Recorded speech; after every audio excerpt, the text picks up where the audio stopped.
യക്ഷി ശരിക്കും മതം തന്നെയാണ്.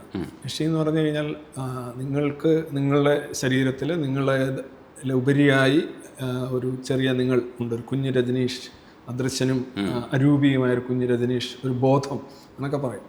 അത് നിങ്ങൾ മരിക്കുമ്പോൾ നിങ്ങളുടെ നമ്പർ, ഈ മൊബൈൽ നശിക്കുന്നു, നമ്പർ വേറെ ആളുകൾക്ക് കൊടുക്കുന്നു. അപ്പോൾ നിങ്ങൾ ഈ കാലഘട്ടത്തിൽ ചെയ്തിട്ടുള്ള വളരെ വിവാദപരമായ ചാറ്റിങ്ങുകളുടെയൊക്കെ ഫലം ഈ നമ്പർ പിന്നെ കിട്ടുന്ന ആൾ അനുഭവിക്കുന്നു. അതാണ് ഈ മുജ്ജന്മ ഭാവം എന്നൊക്കെ പറയുന്നത്. അപ്പോൾ നിങ്ങളിലുള്ള നമ്പർ വേറൊരാൾക്ക് കിട്ടുന്നു, പക്ഷെ അത് കറക്റ്റ് കിട്ടാതെ വഴി കടന്നു പോകുന്നു. ശരിയായ രീതിയിൽ അടുത്ത ഫോണിലേക്ക് മാറ്റാൻ പറ്റുന്നില്ല. അപ്പോൾ ഇത് അലഞ്ഞു തിരിഞ്ഞ് നടക്കുന്നു. അപ്പോൾ അലഞ്ഞു തിരിഞ്ഞ് നടക്കുന്ന ആ ഒരു സന്ദർഭം ആലോചിച്ചു. അതേപോലെയാണ് ആത്മാവ്, അലഞ്ഞു തിരിഞ്ഞ ആത്മാവ്, യക്ഷി, പ്രേതം ഒക്കെ ഉണ്ടാകും. അതിനെ എവിടെയെങ്കിലും തളയ്ക്കണം, ആണിയടിച്ചോ അല്ലെങ്കിൽ സ്ക്രൂ കയറ്റിയോ ഒക്കെ തളയ്ക്കണം. അപ്പോൾ ഇത് ബേസിക്കലി മതമാണ്. ഈ മതം തന്നെയാണ് സാഹിത്യത്തിന് പ്രമേയമാകുന്നത്. അല്ലെ, സാഹിത്യം തന്നെ മതത്തിന് പ്രമേയമാകും. പക്ഷേ എന്താ പ്രശ്നം എന്ന് പറഞ്ഞു കഴിഞ്ഞാൽ സാഹിത്യത്തിലെ ട്രൂത്ത് ക്ലെയിമാണ്.